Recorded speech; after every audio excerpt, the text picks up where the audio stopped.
The case of Charles Ng, one of the most notorious serial killers in American criminal history, cannot be fully understood without a close examination of his early life and background.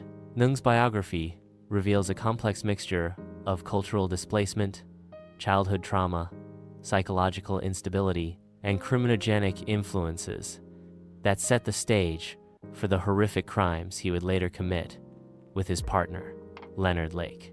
By studying his upbringing, personal development, and early criminal behavior, criminologists and psychologists gain insights into how seemingly ordinary beginnings can culminate in extraordinary violence. Early life in Hong Kong. Charles Kai Tat Ng was born in Hong Kong on December 24, 1960, into a wealthy but emotionally turbulent household. His father was a successful businessman, known for his authoritarian and abusive tendencies. Accounts of Ng's childhood describe a boy who was physically disciplined and emotionally neglected. In traditional Chinese culture, corporal punishment was not unusual, but in Ng's case, the beatings reportedly went far beyond normal discipline, creating a household environment of fear and humiliation. Psychologists often note that children raised in authoritarian households with harsh discipline may develop either submissive or oppositional tendencies. In Ng's case, there was a pattern of defiance, lying, and rebellion. By the age of 5, he was described as difficult to control. Family accounts suggest that he often stole from others, exhibited cruelty toward animals, and displayed an early disregard for social rules. These behaviors fit what modern diagnostic manuals describe as conduct disorder, a condition often linked to later antisocial personality disorder. Another important factor in Ng's psychological development was cultural displacement. At the age of 18, Ng left Hong Kong to study in the United States. This transition was not smooth. Having grown up in a highly controlled environment, Ng was thrust into an unfamiliar culture where he had little supervision. Instead of adjusting positively, he gravitated toward delinquency. In 1979, after arriving in the US to attend Notre Dame de Namur University in California, Ng dropped out almost immediately. He became entangled in petty crime and demonstrated little interest in academic or social integration. The sense of alienation and lack of structure appears to have intensified his antisocial behavior. Importantly, this period marked his first arrests for theft and shoplifting offenses that would later resurface as his downfall. Ng's criminal trajectory escalated rapidly. After dropping out of college, he was caught shoplifting and faced charges. In an effort to avoid prosecution, he enlisted in the U.S. Marine Corps in 1980, using a forged birth certificate. His time in the military is a critical part of his biography because it introduced him to structured violence, access to weapons, and a culture of aggression. Within the Marines, Ng's deviant behavior persisted. He was soon caught stealing heavy weapons, an act that not only demonstrated his disregard for authority, but also foreshadowed his later obsession with control and violence. After being arrested for the theft of automatic weapons, he was imprisoned and served time in a military prison. The prison experience likely reinforced Ng's antisocial tendencies. Rather than rehabilitating him, incarceration seemed to intensify his resentment toward authority and society. Studies in criminology often point out that prisons can serve as schools of crime, where offenders refine their criminal identities. For Ng, imprisonment reinforced his status as an outsider and possibly strengthened his attraction to violent subcultures. Meeting Leonard Lake, the turning point. The most decisive moment in Charles Ng's life occurred when he met Leonard Lake, a former Marine with a long history of criminality and psychological instability. Their meeting was a classic example of what criminologists call co-offending synergy. When two individuals, each dangerous on their own, come together and amplify each other's deviance. Lake was considerably older than Ng and acted as a mentor and father figure. Ng, who had grown up under a tyrannical father, seemed to seek validation and belonging through Lake's guidance. Unfortunately, Lake was deeply immersed in survivalist fantasies, misogynistic beliefs, and sadistic fantasies of enslaving women. These ideas resonated with Ng, who already exhibited traits of sadism and lack of empathy. It is important to note that Ng's crimes cannot be attributed solely to Lake's influence. Psychological assessments suggest Ng possessed strong sadistic impulses, independent of Lake. However, Lake provided both ideological justification and practical means to carry out these impulses. The bunker they later constructed in California, equipped with hidden rooms, torture devices, and recording equipment, was a physical manifestation of Lake's fantasies, but Nung enthusiastically participated and contributed to its operation. Psychological profile and traits. To fully grasp Ng's biography, one must examine the psychological traits that defined him. Experts describe Ng as having the following characteristics. 1. Sadism, deriving pleasure from inflicting pain on others. Numerous videotapes found later showed Nung smiling, laughing, or appearing sexually aroused while torturing victims. 2. Narcissism and entitlement, a belief that others existed for his gratification. Victims were not treated as humans but as objects of control. 3. Dependency. Despite his cruelty, Ng was highly dependent on stronger personalities like Lake. This dependency suggests he needed reinforcement to actualize his violent fantasies. 4. Manipulativeness. Ng displayed a pattern of deception, excuses, and self-justification throughout his life.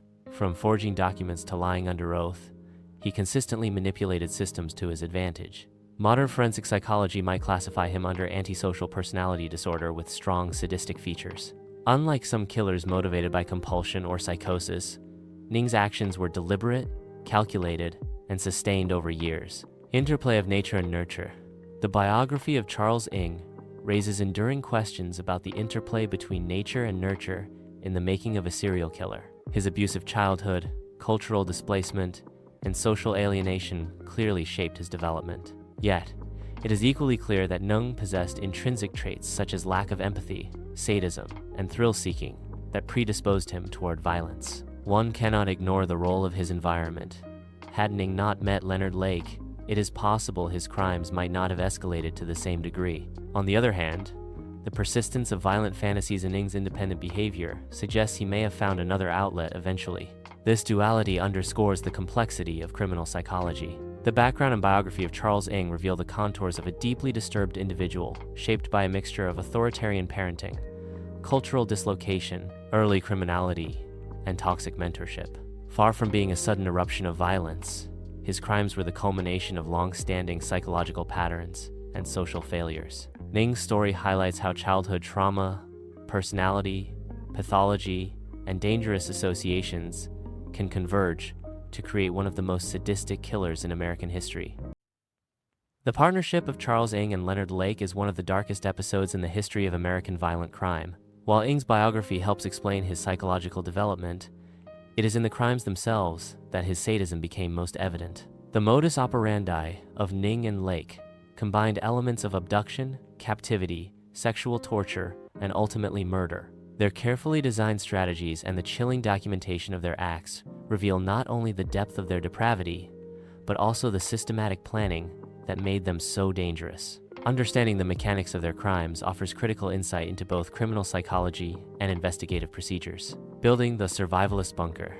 The physical centerpiece of Ng and Lake's crimes was a fortified compound in Wilseyville, California, often referred to as the survivalist bunker. Originally conceived by Leonard Lake, the bunker embodied his paranoid fantasies about an impending nuclear apocalypse and his desire to enslave women for sexual and domestic servitude. Constructed with underground rooms, concealed compartments, and reinforced doors, the bunker provided a private environment where the men could operate undetected. The facility included soundproof chambers, restraints, hidden cameras, and tools for torture. The bunker's design reflected both premeditation and logistical sophistication. These were not impulsive acts of violence, but carefully orchestrated operations. The existence of the bunker also highlights the dynamic between Lake and Ng. While Lake envisioned it, Nung provided manpower, enthusiasm, and a partner who shared his sadistic desires. Together, they transformed Lake's fantasies into operational reality. Victim selection and abducting in Lake's victims were not chosen at random. They specifically targeted individuals who could be manipulated, subdued, and erased without attracting immediate attention. Victims included entire families, single women, and even infants. The logic behind such selection was chillingly pragmatic. Families could be eliminated so that women could be kept as sexual slaves, while infants posed no threat and could be killed quickly. One of the most infamous examples was the abduction of the Dubs family. Harvey and Deborah Dubs, along with their infant son Sean, disappeared in 1983. Evidence later suggested that the adults were murdered and the child was killed as part of the killer's strategy to prevent detection. Nung and Lake's willingness to eliminate entire families reveals a level of ruthlessness beyond that of many serial offenders. Another notable victim was Kathleen Allen, whose boyfriend had been murdered by the duo. After his death, she was coerced into the bunker, tortured, and eventually killed. The targeting of women connected to murdered men demonstrates the killer's methodical approach, removing any witnesses or loose ends while ensuring a steady stream of victims. Captivity and torture. Perhaps the most disturbing element of Ning and Lake's modus operandi was the captivity and torture of their victims. Many victims were held for days or weeks in the bunker. They were subjected to both physical and psychological torment. Women were stripped of autonomy and treated as property, consistent with Lake's misogynistic sex slave ideology. Videotapes recovered from the bunker revealed scenes of unimaginable cruelty. Victims were shown chained, beaten, raped, and humiliated. In some instances, Ning appeared to take particular delight in the suffering of women, mocking them or demanding compliance while Lake recorded the abuse. The tapes served not only as trophies of their sadism, but also as a way to reinforce the fantasy of domination. The tapes also provide rare insight into the psychology of sexual sadists. Unlike killers who hide their acts, Nung and Lake seem to thrive on documenting their cruelty. For them, the recording was part of the crime, prolonging the experience, reliving it, and cementing their sense of control. Sexual sadism as a driving force. Sexual sadism was the central theme of Ning's participation. While Lake was ideologically obsessed with control and survivalism, Nung appeared to be driven by direct pleasure in the suffering of others. This distinction is significant in criminological terms. Lake's fantasies required accomplices, infrastructure, and long-term planning. Ning's impulses, on the other hand, were visceral and immediate. Together, they formed a toxic feedback loop. Lake provided justification and tools, while Ning supplied energy and cruelty. Psychologically, sexual sadists experience arousal not from consensual interaction but from domination, pain, and fear. Nung fit this description precisely. The fact that he continued to torture victims, even when Lake was not directly present, suggests that he was not merely a follower, but an active perpetrator with his own compulsions. Sadism also explains the extent of violence inflicted. Victims were not killed quickly. Instead, they were subjected to prolonged suffering. This distinguishes Nung and Lake from killers, motivated by practical concerns, such as eliminating witnesses. For them, the process of degradation was the purpose itself. The role of recording and trophy-taking, one of the defining features of Nung and Lake's crimes, was the use of videotapes. The recovery of these tapes after their arrest was crucial in both proving the crimes and understanding the killer's mindset. In forensic psychology, recording crimes serves several purposes. 1. Reinforcement of fantasy. Watching the tapes allowed them to re-experience the excitement. 2. Validation between partners. Nung and Lake could share the recordings to strengthen their bond. 3. Objectification of victims. Taping victims reduced them to mere subjects in a grotesque performance. The use of recordings aligns with other cases of sadistic killers, such as Dennis Rader, the BTK killer, or Paul Bernardo and Carla Homolka, who also documented their crimes. However, the sheer scale and explicitness of Nung and Lake's recordings make their case particularly infamous. Beyond videotapes, the men also kept physical belongings of victims: jewelry, clothing, and personal items. These served as trophies and further reinforced their sense of ownership over the lives they destroyed. The crimes of Ng and Lake followed a clear pattern of escalation. Initially, their crimes involved isolated acts of murder and theft. Over time, however, the operations became more sophisticated and brutal. The bunker facilitated longer captivity, while their confidence grew with each successful abduction. Escalation is a common phenomenon among serial offenders. With each crime, perpetrators become desensitized to violence and seek greater thrills. For Nung, the transition from shoplifting and petty theft to sadistic murder underscores this principle. His early disregard for rules evolved into total disregard for human life. At the height of their operation, Ning and Lake were believed to be responsible for at least 11 confirmed murders, with suspicions of up to 25 victims. The true number may never be known, given the extent of missing persons in the area during the time. Although Nung and Lake collaborated closely, their roles were not identical. Lake acted as the mastermind, constructing the bunker, articulating the ideology, and maintaining a vision of their operation. Ng, however, was the executor of sadism, often directly inflicting pain while Lake filmed.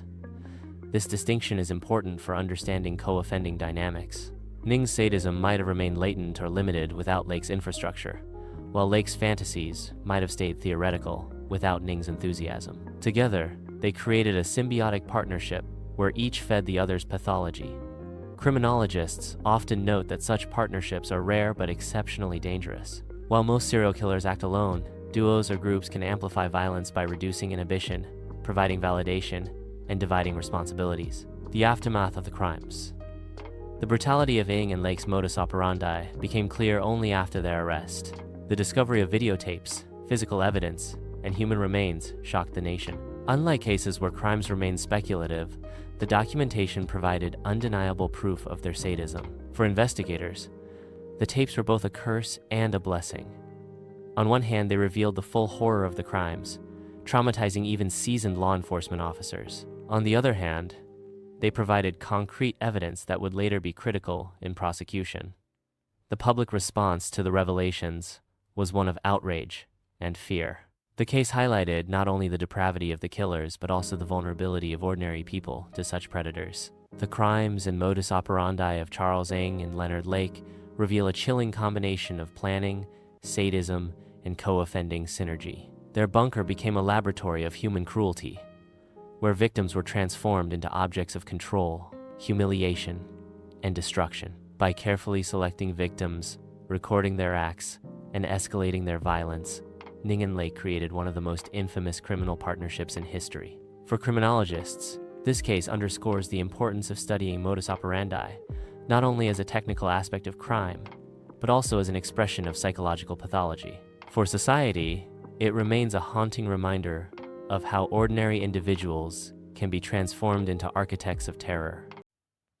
The capture of Charles Ng and the unraveling of his crimes with Leonard Lake did not result from years of careful surveillance or sophisticated detective work. Instead, their downfall began with something surprisingly trivial: a case of shoplifting. This element of chance underscores an important truth in criminology. Sometimes the most dangerous predators are brought down not by grand strategies but by small mistakes. The investigation that followed, however, required persistence, coordination across jurisdictions, and the careful examination of evidence that eventually revealed one of the most horrifying crime sprees in modern American history. On June 2, 1985, Charles Ng attempted to steal a vise from a hardware store in North Highlands, California. Though Ng had participated in murders and helped maintain a complex bunker for torture, he was still prone to petty theft, an echo of his long history of stealing. That day, his compulsion to shoplift set off a chain of events that would expose the crimes he and Leonard Lake had been committing for years. When confronted by store employees, Nung fled the scene.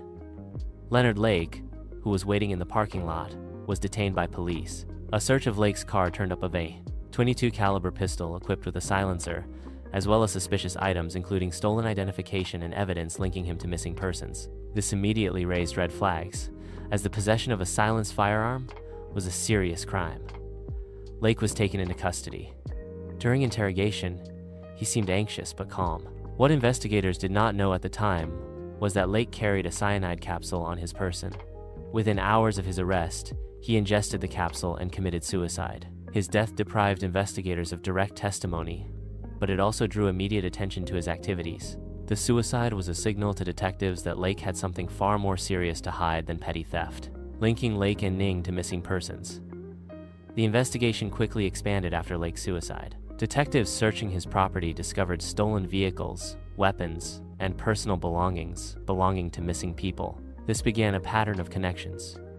Each new item recovered linked Lake and Ng to another disappearance. For example, a car found at the property belonged to Lonnie Bond, a man who, along with his girlfriend, Brenda O'Connor, and their infant son, had vanished. Neighbors reported that Bond and O'Connor had been in contact with Lake shortly before disappearing. Similarly, investigators uncovered items tied to the Dubs family, who had also disappeared mysteriously. The sheer variety of stolen property, ranging from jewelry to entire vehicles, suggested more than casual theft. Investigators began to suspect they were dealing with serial offenders responsible for multiple murders. The discovery of the Wilseyville bunker.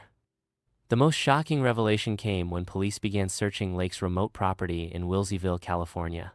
At first glance, the compound looked like a typical survivalist's retreat, consistent with Lake's known obsession with post-apocalyptic scenarios. However, as detectives dug deeper, they found evidence of a far more sinister purpose. The bunker included hidden rooms, chains, and soundproof chambers. There were extensive notes and diagrams outlining fantasies of sexual enslavement and control. Most damning of all, investigators discovered videotapes documenting the torture and humiliation of victims. These tapes showed both Lake and Nung participating in acts of rape, sadism, and eventually murder. Seasoned detectives who viewed the tapes were horrified by the content.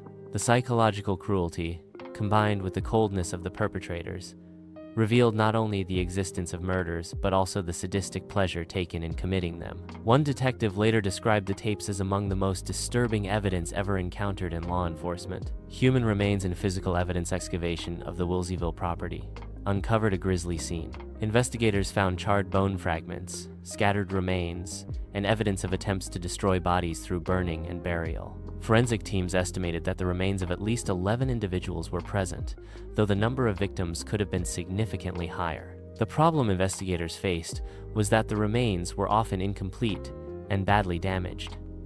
This made identification difficult. However, through dental records, DNA analysis primitive by today's standards but still useful in the 1980s and 1990s, and personal items, several victims were eventually identified. Among them were the Dubs family, Lonnie Bond and Brenda O'Connor. The recovery of human remains was critical, not only for confirming the murders, but also for providing closure to the families of the missing. The sheer brutality of the evidence, however, shocked both the investigative team and the public once the details emerged. While Lake had chosen suicide, Ng managed to flee. Following the shoplifting incident, he disappeared, first hiding within California, and later making his way north into Canada. His escape sparked a manhunt that crossed international borders.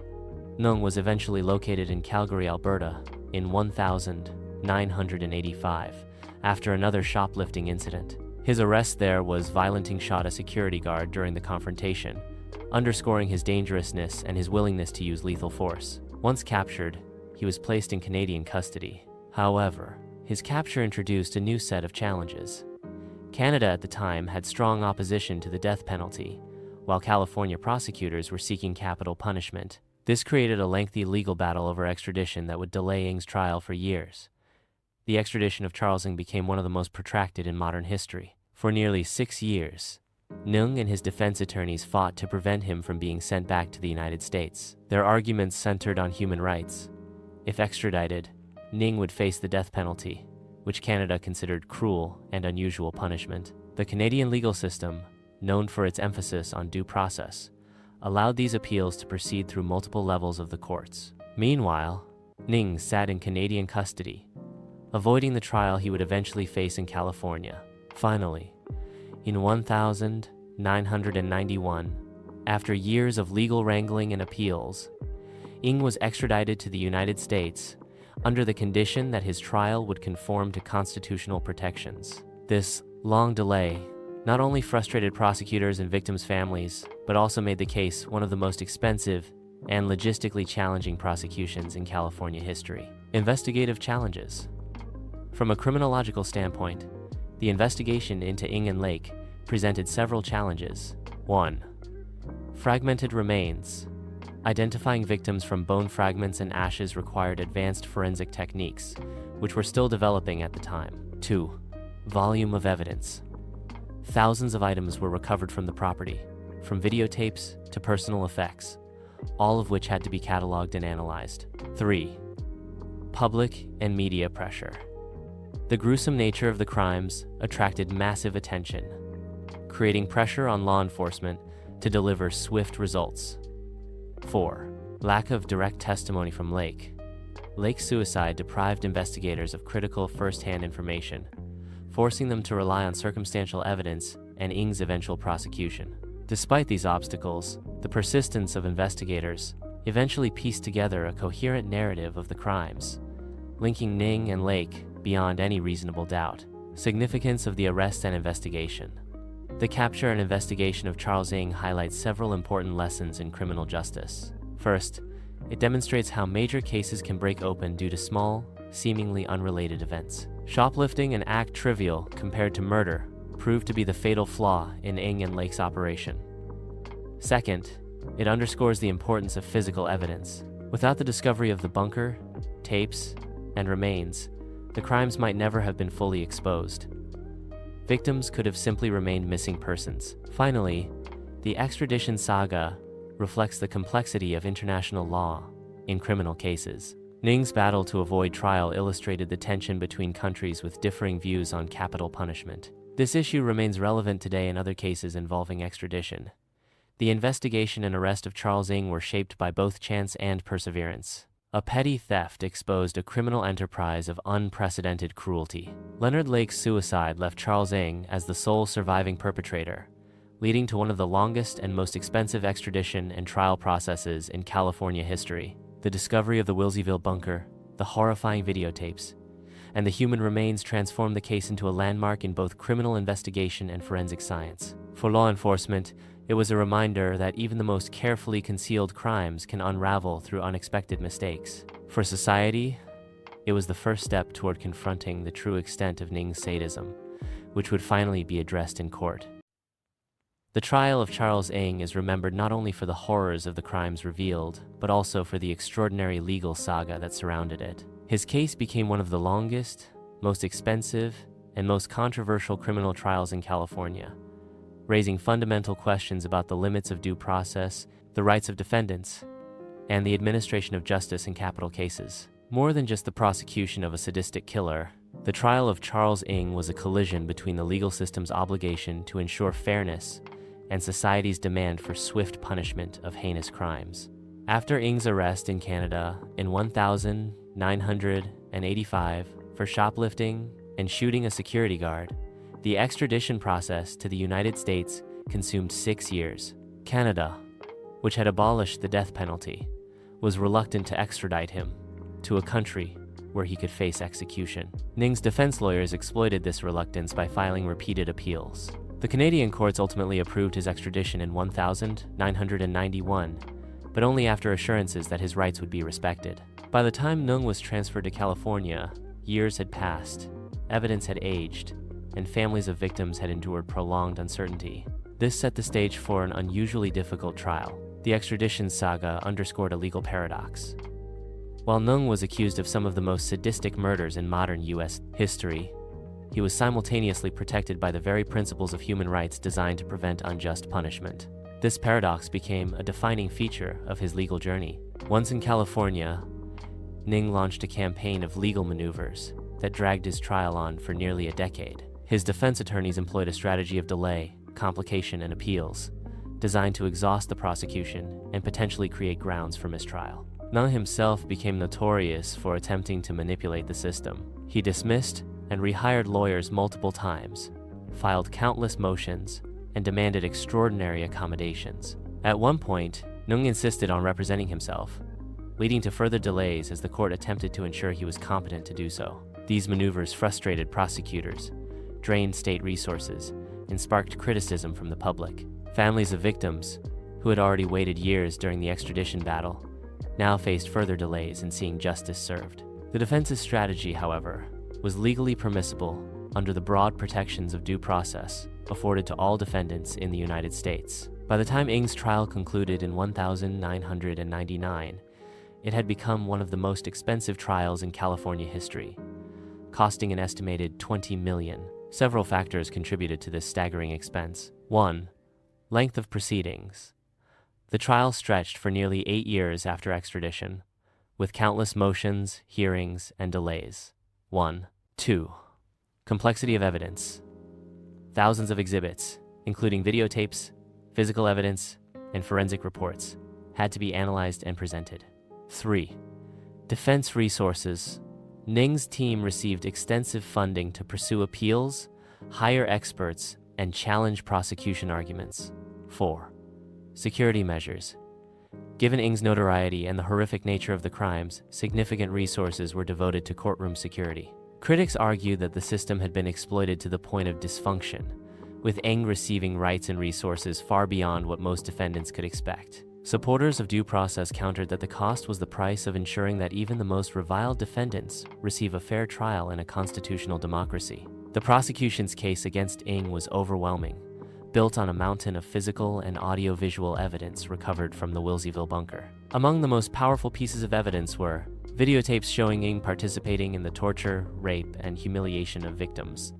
These recordings left little doubt about his direct involvement. Physical remains of at least 11 victims, though forensic analysis suggested the number could be higher. Personal belongings of victims found in Ng's possession or at the bunker.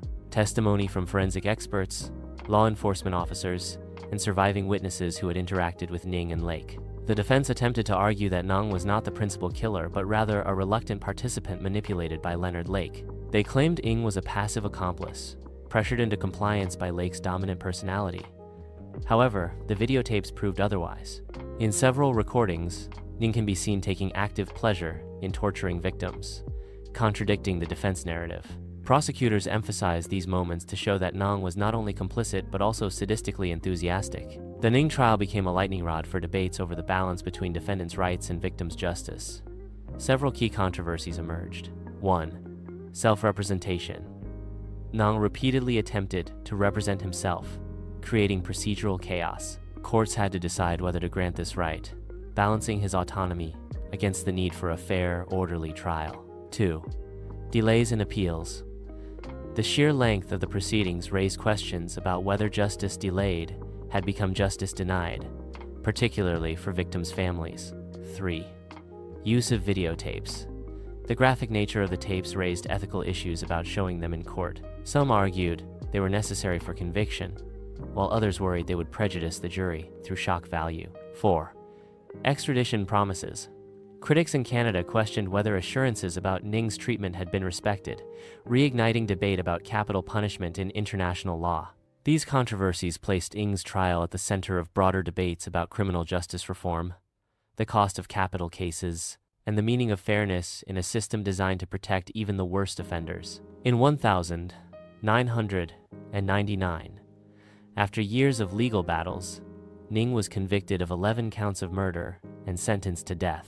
The jury found him guilty beyond a reasonable doubt, largely due to the videotape evidence and forensic findings. The sentencing brought a measure of closure to victims' families, though many expressed frustration at the decades of delay. The trial had stretched over 14 years since Ng's initial arrest in Canada, and by the time of sentencing, some relatives of victims had passed away without seeing justice served. Ng was sent to San Quentin State Prison, where he remains on death row. Despite his conviction, Ng has continued to file appeals, further delaying the final resolution of his case. This pattern reflects both his manipulative personality and the broader systemic delays that characterize capital punishment in California. The Ng trial had several lasting impacts on the legal and judicial system in California. Cost reform debates.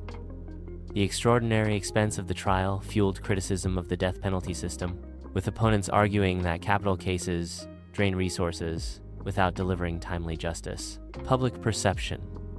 The case reinforced public frustration with perceived abuses of due process, particularly by defendants who exploit procedural loopholes. International law. The extradition battle highlighted tensions between countries with and without the death penalty, a debate that continues in global criminal justice. Trial management. Courts learned from the chaos of Ning's proceedings, with later reforms emphasizing limits on self-representation and frivolous delays. Thus, beyond the personal culpability of Ng, the trial became a case study in the challenges of administering justice in capital cases, involving complex evidence and manipulative defendants. The trial of Charles Ng was not just about convicting a murderer.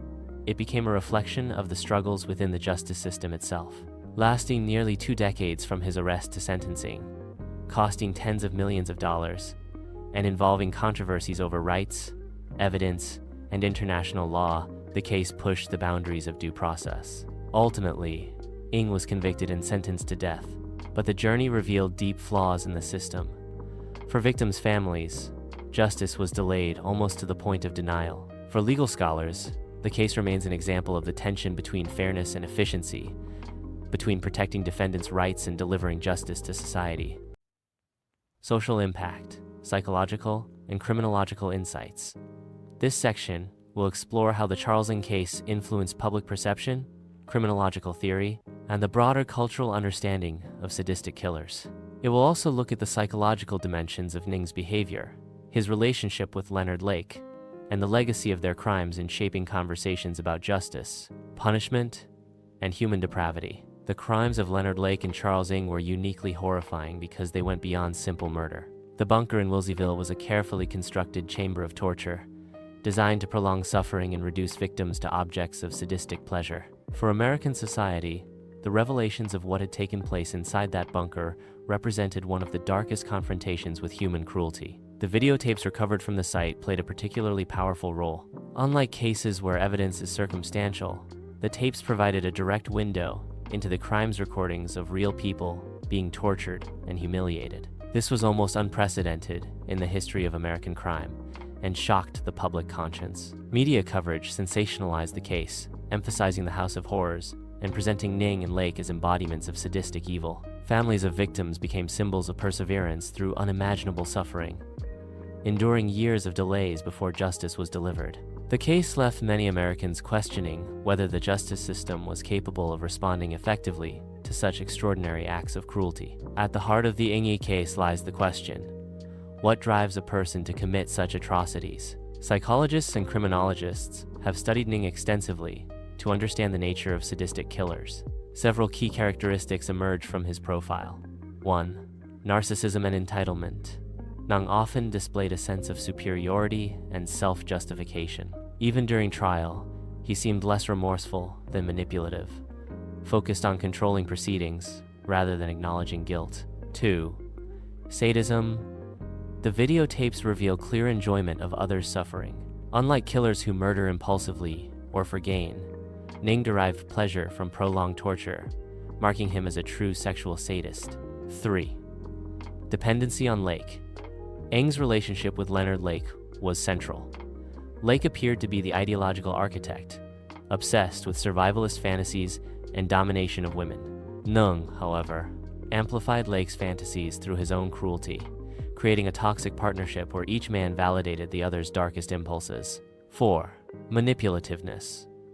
Both before and during trial, Ng showed skill at exploiting others, whether luring victims, manipulating Lake, or gaming the legal system. Psychologists argue that Ng embodied the archetype of a codependent sadistic killer, someone whose pathology was magnified through partnership, allowing him to commit acts he might not have pursued alone but which he carried out with enthusiasm once empowered by Lake. One of the most significant criminological insights from this case is the study of murderous duos. While many serial killers operate alone, a small but notable number work in pairs, and these cases tend to produce particularly extreme violence. Examples include Ian Brady and Myra Hindley in the UK, or Fred and Rosemary West. In each case, the partnership dynamic creates a feedback loop of sadism, with one partner pushing boundaries and the other providing validation. In Ng and Lake's case, criminologists observed that Lake was the ideologue, obsessed with creating a bunker and enslaving women. Ng was the executor, who seemed to thrive on the direct infliction of pain. Together, they transcended the limitations of either acting alone, creating a synergistic cruelty far worse than either might have achieved individually. This co-facilitation model of sadistic crime has since been studied in criminology to better understand how dangerous partnerships escalate violence. Beyond psychology and criminology, the Ng case ignited broader debates about justice. For many Americans, the sheer brutality of the crimes demanded swift and uncompromising punishment. Yet, the legal saga, years of extradition fights, endless appeals, and a trial costing $20 million seemed to mock that demand. Critics argued that the system failed the victims' families by prioritizing Ng's rights over justice. Others countered that upholding due process, even in the face of monstrous crimes, was essential to maintaining the integrity of the law. The case thus became symbolic of two opposing views of justice. Retributive justice, emphasizing punishment as deserved vengeance for atrocity. Procedural justice, emphasizing fairness and due process even for the guilty. This tension continues to shape debates about the death penalty, legal reform, and the role of victims' rights in the criminal process. The Charles Ng case left a lasting mark on popular culture. Documentaries, books, and news specials repeatedly returned to the House of Horrors narrative, presenting it as a cautionary tale about human depravity. Public fascination with the case reflects both horror and morbid curiosity. The videotapes, though rarely shown in full for ethical reasons, have become infamous as some of the most disturbing pieces of evidence ever recovered in a murder trial. Culturally, the case reinforced the archetype of the sadistic predator, influencing how serial killers are depicted in film, television, and literature. The trope of killers who record their crimes or maintain torture chambers owes much to Ng and Lake's real-world atrocities. Looking at the broader picture, several lessons emerge. 1. Early intervention matters. Ng showed troubling behaviors early in life, including theft and violence. Systems of rehabilitation or monitoring failed to address his trajectory before he escalated to murder. 2. Legal system resilience. While the trial was criticized for its delays and costs, it also demonstrated the strength of constitutional protections, even under extreme public pressure. 3. Victim-centered justice. The suffering of families highlighted the need for reforms to balance defendants' rights with victims' rights to timely justice. 4. Understanding sadism. Psychologists and criminologists gained valuable insights into the mindset of sadistic killers, aiding future profiling and prevention efforts. The case of Charles Ng was not just the story of a sadistic killer, it was a mirror held up to society, revealing the limits of our justice system, the complexities of human psychology, and the darkest potentials of human behavior. Socially, it left scars on victims' families and shocked the public conscience. Psychologically, it provided one of the clearest windows into sadism and the dynamics of killer partnerships. Legally, it became a cautionary tale about the costs and challenges of ensuring due process in capital cases. In the end, the Ng case stands as both a tragedy and a lesson. A tragedy because of the horrific suffering inflicted on innocent victims, and a lesson because it forced society to confront uncomfortable truths about justice, cruelty, and the human capacity for evil.